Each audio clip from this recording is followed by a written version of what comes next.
मुजफ्फरनगर की सियासत में अजीब सी उठापटक चल रही है। तीन महत्वपूर्ण दल हैं, समाजवादी पार्टी, भारतीय जनता पार्टी और राष्ट्रीय लोकदल।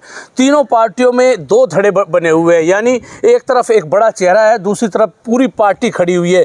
लेकिन इसी उठापटक में तीनों पार्टियों में क्या कमज़ोर होंगी ये तीनों पार्टियां, या इनको राजनीतिक नुकसान होगा, ये सब जानने और समझने के लिए पूरी डिटेल में हम आएंगे। हमारे साथ राजीव प्रताप सैनी है, मुजफ्फरनगर ही नहीं पूरे उत्तर प्रदेश की सियासत को जानते हैं, लेकिन आज मुजफ्फरनगर पर चर्चा करेंगे कि इन समाजवादी पार्टी, राष्ट्रीय लोकदल और भारतीय जनता पार्टी में क्या उठापटक चल रही है, पूरी तरह समझने की हम राजीव प्रताप सैनी जी से कोशिश करेंगे। एक बात बताइए राजीव जी, मुजफ्फरनगर में बात करें समाजवादी पार्टी की, तो समाजवादी पार्टी में जो सांसद मुजफ्फरनगर लोकसभा सीट से सपा के हैं, हरेंद्र मलिक और उनके बेटे पंकज मलिक जो विधायक चरथावल से हैं, वो उनका धड़ा है। दूसरी तरफ समाजवादी पार्टी एक तरफ है। हालात ये हैं कि मुजफ्फरनगर के समाजवादी पार्टी के दफ्तर पर जब कोई मीटिंग होती है तो एक धड़ा पूरी तरह से नदारद है। पार्टी के नेता कहते हैं कि उनको सूचना दी जाती है लेकिन वो नहीं आते, उनका कहना है कि हमें नज़रअंदाज किया जा रहा है। दूसरी तरफ भारतीय जनता पार्टी एक विशाल पार्टी है, लेकिन मुजफ्फरनगर में भी जिस तरह से जिलाध्यक्ष का चुनाव हुआ और संजीव बालियान जो पूर्व मंत्री हैं, उन्होंने सुधीर सैनी को जिलाध्यक्ष बनवाकर पूरी तरह से एक लाइन खींच दी, जबकि पूरी भारतीय जनता पार्टी नहीं चाहती थी कि सुधीर सैनी तीसरी बार जिलाध्यक्ष न बने। लेकिन जिस तरह से संजीव बालियान ने सुधीर सैनी को जिलाध्यक्ष बनवाया, संजीव बालियान का नाम मैं इसलिए ले रहा हूं, जब पार्टी ऑफिस पे जिलाध्यक्ष की घोषणा हुई तो सुधीर सैनी ने एक ही नाम लिया पार्टी हाईकमान के साथ साथ, जबकि वहाँ कपिल देव अग्रवाल भी मौजूद थे, उत्तर प्रदेश सरकार में मंत्री हैं, वहाँ भारतीय जनता पार्टी के बहुत सारे नेता थे, लेकिन सुधीर सैनी ने श्रेय दिया कि संजीव बालियान जी का बड़ा सहयोग मुझे बनवाने में रहा। उससे स्पष्ट है, राजनीतिक खबरें भी सोशल मीडिया पर ही हैं। दूसरी तरफ राष्ट्रीय लोकदल है। राष्ट्रीय लोकदल में भी राष्ट्रीय लोकदल बनाम मंत्री अनिल कुमार चल रहा है। बताया जाता है जो लोकदल के खांटी कार्यकर्ता है वो कह रहे हैं कि राष्ट्रीय लोकदल दो धड़ों में बट गया है, कि राष्ट्रीय लोकदल ए मतलब अजीत सिंह और जयंत सिंह, और राष्ट्रीय लोकदल बे यानी अनिल कुमार जो बसपा और भाजपा के लिए उनके यहाँ काबिज बताए जा रहे हैं। तो क्या वजह है, इससे राजनीतिक नुकसान होगा, क्या होगा? सबसे पहले हम बात करेंगे हरेंद्र मलिक की, सैनी समाजवादी पार्टी की। समाजवादी पार्टी हरेंद्र बनाम अन्य किस तरह देखते हैं? सबसे पहले तो मैं खोजी न्यूज़ के सभी दर्शकों का स्वागत करता हूँ। राशिद भाई, आपने मुद्दा बहुत ही गंभीर चुना है और थोड़ा सा विवादास्पद भी इसलिए हो जाएगा क्योंकि मुजफ्फरनगर में सभी राजनीतिक पार्टियों में जितने भी लोग हैं वो सभी मेरे दोस्त हैं, परिचित हैं। नहीं, हम तो पत्रकार के तौर पर, लेकिन फिर भी टिप्पणी करूंगा तो निश्चित रूप से वो टिप्पणी किसी को अच्छी भी लग सकती है और नहीं भी लग सकती है। नहीं, सही टिप्पणी सही होनी चाहिए। हमारा ये दुर्भाव से किसी के लिए नहीं है, लेकिन जो चल रहा है तो आप बहुत सारे कार्यकर्ता शुरुआत समाजवादी पार्टी से की है जी। मैं आपको पृष्ठभूमि बताना चाहता हूँ। ये पृष्ठभूमि अकेले समाजवादी पार्टी की नहीं है, कमोबेश हर पार्टी में यही स्थिति होती है। मैं आपको समझाऊंगा तो समझ में आएगी आपके दर्शकों को जी। भारतीय जनता पार्टी का गठन 1980 में हुआ। 1980 में मुजफ्फरनगर में मालती शर्मा का एक छत्र राज्य था। जिस तरह आप अभी बात कर रहे हैं कि समाजवादी पार्टी में हरेंद्र मलिक का सिक्का चल रहा है, भारतीय जनता पार्टी में संजीव बालियान का सिक्का चल रहा है, एक अधिकार चल रहा है। नहीं, सिक्का नहीं है, एक लाइन खींच गई है कि पार्टी एक तरफ और ये एक तरफ। उस समय भी कमोबेश यही स्थिति थी। अच्छा। मालती शर्मा का एक छत्र राज्य था और नगर में सुरेश संगल, ज्ञानचंद सिंगल, आरएसएस के जो कार्यकर्ता थे ये एक अलग लीग लेकर चलते थे। उस समय भी एक बारीक सी रेखा थी। अच्छा, बारीक रेखा तब भी थी। मालती शर्मा ने उस समय रामपाल सैनी, रामपाल टेलर और साहब कई ऐसे नेता दिए इस जिले को, अपने गुट के कई लोगों को विधायक बनवाया। राजेश्वर बंसल भी उस समय मालती शर्मा के साथ थे। लेकिन 1996 में हुकम सिंह के भारतीय जनता पार्टी में प्रवेश के बाद जब हुकम सिंह शामिल हुए तो धीरे धीरे मालती शर्मा के वर्चस्व को चुनौती मिलनी शुरू हो गई। हुकम सिंह भी एक बड़े नेता के तौर पर स्थापित थे। हालांकि कांग्रेस से आए थे, वो कभी संघ की शाखा में नहीं गए, आरएसएस में नहीं रहे, राम मंदिर आंदोलन में नहीं गए, लेकिन चूंकि वो बड़े डिप्लोमेटिक तरीके से राजनीति करते थे और बड़े तरीके से भारतीय जनता पार्टी में आए। और पहले ही चुनाव में भारतीय जनता पार्टी के जिलाध्यक्ष का चुनाव हुआ। मालती शर्मा जी ने राजेश्वर बंसल को जिलाध्यक्ष के तौर पर खड़ा किया और उनके सामने यशपाल पवार चुनाव खड़े हुए जिलाध्यक्ष के लिए। उस चुनाव में अप्रत्यक्ष रूप से हुकम सिंह ग्रुप ने जो है यशपाल पवार को सपोर्ट कर दिया। वहाँ से मालती शर्मा को पटकनी देनी शुरू कर दी और उसके बाद धीरे धीरे हुकम सिंह जी का प्रभाव बढ़ता चला गया। तब संयुक्त जिला था शामली और मुजफ्फरनगर, एक ही जिला था मुजफ्फरनगर। और उसके बाद हुकम सिंह जी राम कुमार सहरावत जैसे नवयुवक नेताओं को भी जिलाध्यक्ष बनवा दिया।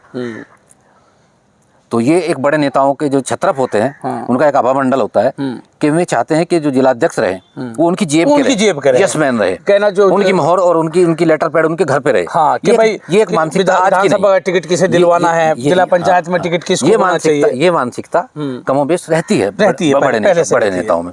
तो वही परिपाटी चली आ रही है, वो बदली नहीं है आज भी। जो जिस पार्टी का सांसद रह लेता है वो अपना सबसे बड़ा नेता अपने आप को स्वघोषित, क्योंकि वो हाई कमान के नजदीक चला जाता है, उसका ये भी रहता है। समाजवादी पार्टी में हरेंद्र मलिक जी और पंकज मलिक जी को ये एडवांटेज मिला कि नहीं, हम भारतीय जनता पार्टी पे आते हैं। जब आपने 1980 से शुरू किया तो भारतीय जनता पार्टी में सुधीर सैनी तीसरी बार जिलाध्यक्ष बने। पूरी भारतीय जनता पार्टी कार्यकर्ताओं से हम बात करते थे, पूरी भारतीय जनता पार्टी नहीं चाहती थी सुधीर सैनी जिलाध्यक्ष बने, तीसरी बार जिलाध्यक्ष बने। लेकिन संजीव बालियान ने सुधीर सैनी को जिलाध्यक्ष बनवाया। जैसा मैंने शुरुआती बताया, मैं उसी को क्रमबद्ध करता हूँ। 2013 के दंगों के बाद संजीव बालियान का प्रादुर्भाव मुजफ्फरनगर की राजनीति में हुआ। हालांकि उससे पहले वो रैली कर चुके थे अपने गडकरी को, लेकिन तब तक उन्हें बहुत ज़्यादा वेल नोन चेहरा मुजफ्फरनगर में वो नहीं थे। 2013 के दंगों के बाद हुकम सिंह भी राष्ट्रीय फलक पर छाने को बेताब थे और संजीव बालियान भी दंगों के मसलों को लेकर एक लड़ाई लड़ रहे थे और उसमें उन्हें काफ़ी पॉपुलरिटी मिल रही थी। तो वहाँ से हुकम सिंह के आभा मंडल को एक चुनौती मिलनी शुरू हुई। 2014 के चुनाव में संजीव बालियान सांसद बने, उधर हुकम सिंह मंत्री बने। संजीव बालियान केंद्र में मंत्री बन गए, वहाँ से हुकम सिंह का आभा मंडल धीरे धीरे डाउन होना नीचे चला गया। हालांकि 2017 के चुनाव में हुकम सिंह ने पलायन वाले मुद्दे को हवा दी और उसे भारतीय जनता पार्टी ने राष्ट्रीय स्तर पर कैच किया। कैराना के पलायन का मुद्दा दिखाया विधानसभा चुनाव में बहुत बड़े लेवल पर। लेकिन उसके बाद मुजफ्फरनगर की जहाँ तक बात करें भारतीय जनता पार्टी की राजनीति में, संजीव बालियान प्रभावी होते चले गए।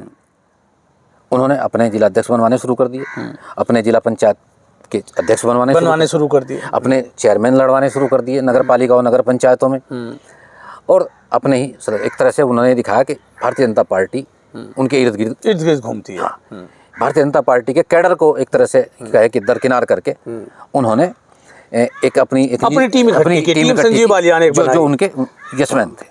लेकिन उससे भी दिक्कत नहीं थी राजीव जी, दिक्कत उससे भी नहीं थी। दरअसल संजीव बालियान जब बड़े कद के नेता तो हुए, सारी भारतीय जनता पार्टी मैं आऊँगा उनके पीछे खड़ी थी।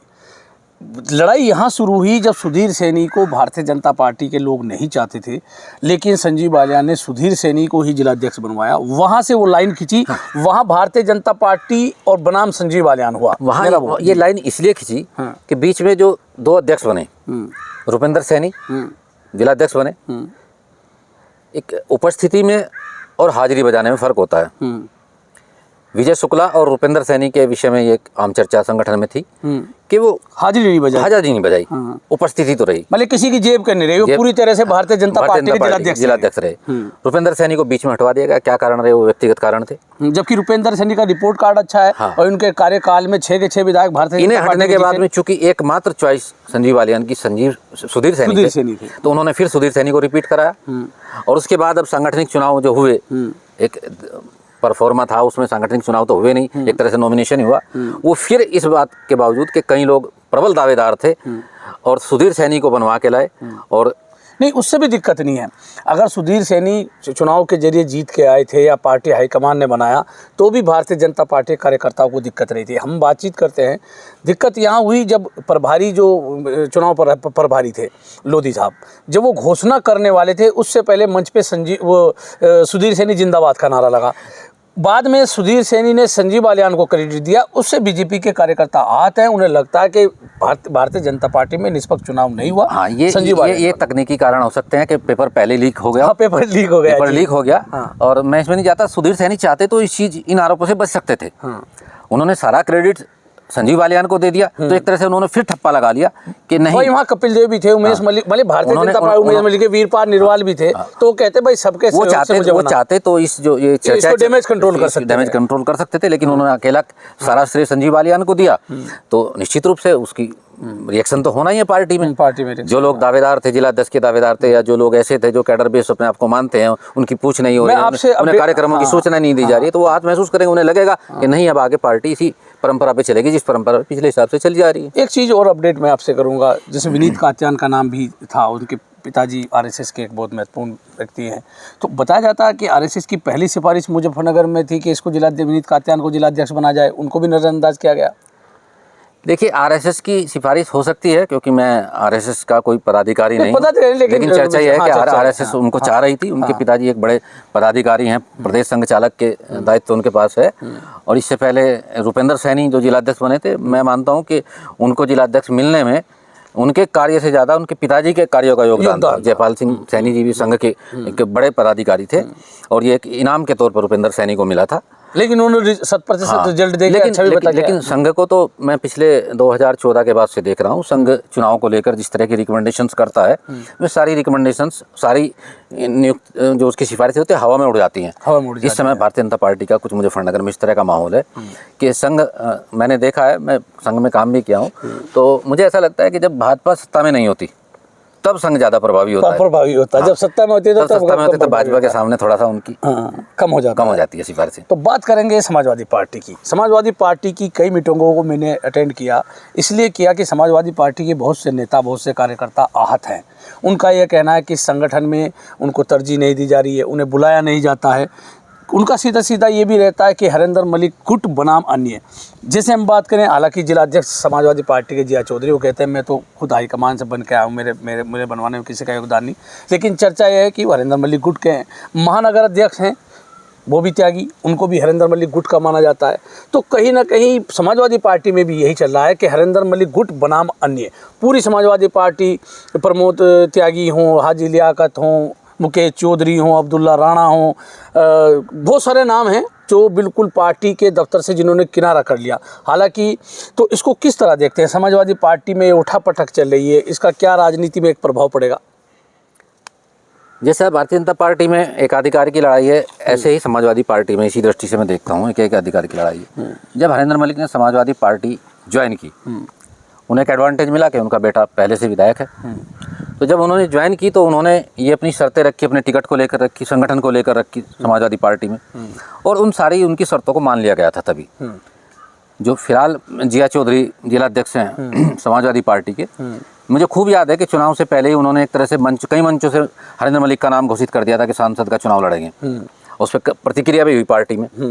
उसके बाद चुनाव के बाद हरेंद्र मलिक ने महानगर अध्यक्ष भी अब वो भी त्यागी को बनवाया, अपने खास आदमी को बनवा लिया। तो इसका रिएक्शन है। उनकी पार्टी से जुड़े हुए एक नगर पंचायत के अध्यक्ष हैं, वो तो अप्रोक्ष रूप से आरोप भी लगाते हैं कि उनके टिकट को लेकर भी सांसद जी ने विरोध किया, और चुनाव को लेकर भी उनके कई तरह की नेगेटिव चीज़ें, बहुत सारी चीज़ें हैं। तो जैसे हमने उन नेताओं से बातचीत कर, प्रमोद त्यागी ग्रुप है, और कई तरह के अब्दुल्ला राणा हैं, और कई समाजवादी पार्टी के लोग संपर्क में रहते हैं। क्या नुकसान होगा समाजवादी पार्टी को? देखिए, अगर गुटबाजी होगी, हाँ, निश्चित रूप से जो नाराज लोग हैं, वो जब कहीं चुनाव होगा तो वो देखेंगे कि ये खेमेबंदी, ये कैंडिडेट किस नेता का है। हरेंद्र मलिक का तो नहीं है। जिला पंचायत में, नगर पालिका में ये हरेंद्र मलिक का तो नहीं है। उसका होगा तो निश्चित रूप से पार्टी में आपस में खींचतान चलती है, उनका नुकसान होगा। ये भारतीय जनता पार्टी में होगा। भारतीय जनता पार्टी का इतिहास देख लीजिएगा, नगर पालिका और नगर पंचायतों के चुनाव में किस तरह सुपड़ा साफ हुआ। ये भी बताया जा रहा है, एक और चर्चा है कि एक सलीम मलिक हैं, महानगर के महासचिव थे, वो किसी नेता के माध्यम गए और वो कार्यवाहक कार्यकारी जिला महानगर अध्यक्ष बन के आ गए। आरोप ये भी है कि उसी दिन से हरेंद्र मलिक के यहाँ उनकी एंट्री बंद हो चुकी, जबकि वो कई सालों से, लंबे अरसे से हरेंद्र मलिक के यहाँ थे, उनका प्रतिनिधि भी लिखते थे। लेकिन हरेंद्र मलिक से अलग जाकर उन्होंने एक पद लेने की कोशिश की, तो जो सलीम मलिक है, उसकी मलिक साहब के आवास पर जो सांसद हैं, नो एंट्री का बोर्ड लग गया। इसको किस तरह देखते हैं? ये भी नुकसान होगा। हाँ, यह स्पष्ट होता है कि गुटबाजी है। अभी तक तो मेरी जानकारी में ये था कि सलीम मलिक उनके किचन कैबिनेट के आदमी थे। हाँ, लेकिन अगर वो उनसे ऊपर को होकर महानगर अध्यक्ष बन के महानगर ये करके वो भी त्यागी बीमार हैं, तो वो अलग से बन के आया। तो बताया अगर वो हरेंद्र मलिक को और पंकज मलिक को बाईपास करके महानगर अध्यक्ष के कार्यवाहक अध्यक्ष बने हैं, तो निश्चित रूप से उनकी एंट्री बंद हो गई। तो इसका मतलब समझ लीजिएगा कि हरेंद्र मलिक नहीं चाहते कि उनकी मर्जी के बिना कोई पत्ता भी मुजफ्फरनगर में खड़ गए।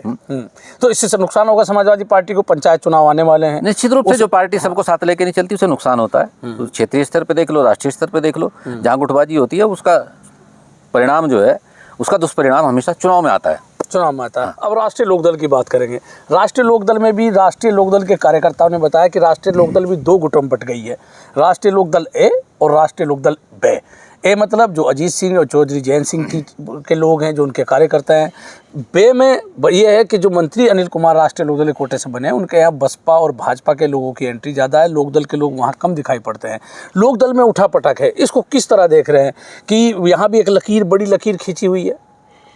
देखिए, राष्ट्रीय लोकदल के बारे में एक कहावत है कि वो पहले तो बात किसी को पदाधिकारी बनाते नहीं, और बनाते हैं तो फिर हटाते नहीं। वो बना के भूल जाए, उसकी फाइल जो है वो पीछे डाल दें डस्टबिन में कि भाई बाहर चलो। वो कितने साल रहेगा उसका, वो क्या कर रहा है, पार्टी मजबूत हो रही है, नुकसान हो रहा है, वहाँ कोई देखने वाला नहीं है। उनका तो ये है कि चुनाव में आए और अपना पूरा जीत रहे हैं, 8-10 सीटों, जो भी है वो करके वो चले जाते हैं।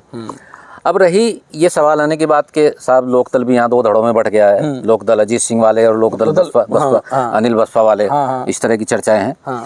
तो ये सब लड़ाई सत्ता में हिस्सेदार बनने के बाद शुरू हुई है, चर्चा में नहीं। लोकदल वालों को ये भी एतराज है, अगर मैं पूरी अगर ये बीजेपी के साथ सत्ता में साझेदार ना होते तो कोई लड़ाई ना होती, अनिल मंत्री ना बनते। अनिल मंत्री ना बनते तो उनके इर्द गिर्द बसपा की पुरानी टीम इकट्ठी ना होती, ताकत हो गई तो वो आ गए। तो पुराने जो अजीत सिंह के समर्थक हैं, अजीत सिंह के अनुयायी हैं, जो जिन्होंने लाठियां खाई हैं, जो सड़कों पर पीटे हैं, उनकी पूछ नहीं हो रही है, उनको अधिकारियों से नहीं मिलवाया जा रहा है, वहाँ मिलवाया जा रहा है तो हाथ पकड़ के मिलवाया जा रहा है। अनिल मंत्री जी बोल रहे हैं कि साहब ये मेरा अमुक आदमी है, खास आदमी है। तो ये दर्द पीड़ा होती है। नहीं, लोकदल में ये भी, लोकदल के जो कर्मठ कार्यकर्ता हैं, हमने ये सब विश्लेषण इसलिए करते हैं, जो आवाज़ है, जो कार्यकर्ता की आवाज़ है, हमने खोज न्यूज़ के माध्यम से ये किया कि हम उनको सार्वजनिक मंच पे कैसे लाएं।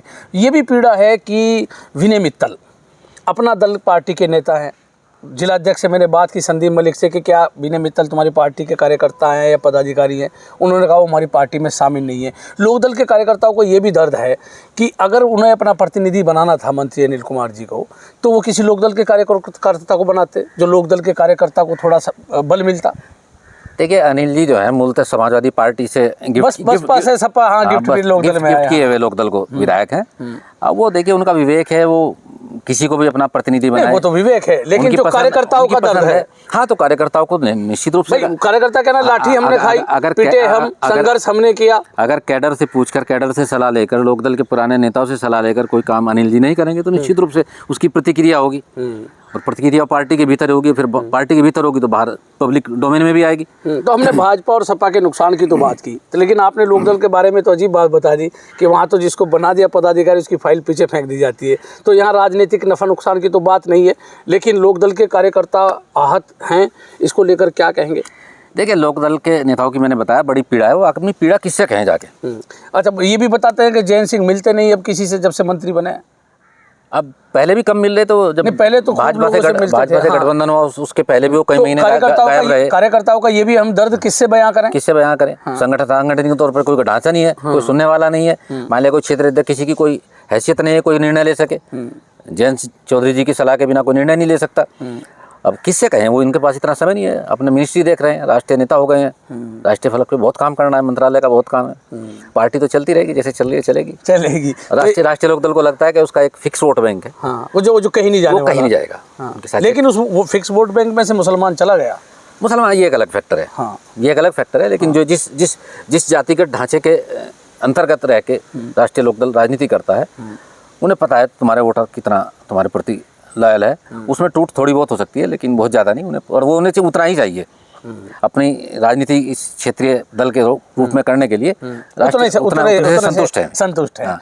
तो ये थे राजीव प्रताप सैनी, जिनसे हमने समझने की कोशिश की कि मुजफ्फरनगर में 3 बड़े राजनीतिक दल, समाजवादी पार्टी, भारतीय जनता पार्टी और राष्ट्रीय लोकदल में एक लकीर खींची हुई है, और लकीर भी बहुत मोटी हो गई है, यानी गुटों में बढ़ती हुई दिखाई पड़ती है। समाजवादी पार्टी में हरिंदर गुट बनाम अन्य, भारतीय जनता पार्टी में संजीव बालियान गुट बनाम अन्य, तथा राष्ट्रीय लोकदल में मंत्री अनिल कुमार तथा अन्य चल रहा है। मैं राशिद अली हूं और आप हमारा चैनल खोजी न्यूज़ देख रहे हैं। आपसे अनुरोध है कि आप हमारे चैनल खोजी न्यूज़ को सब्सक्राइब करें और कमेंट करके ज़रूर बताएं आपको हमारे विश्लेषण कैसा लगा। राजीव जी, आपने हमसे बात की, इसके लिए बहुत बहुत धन्यवाद।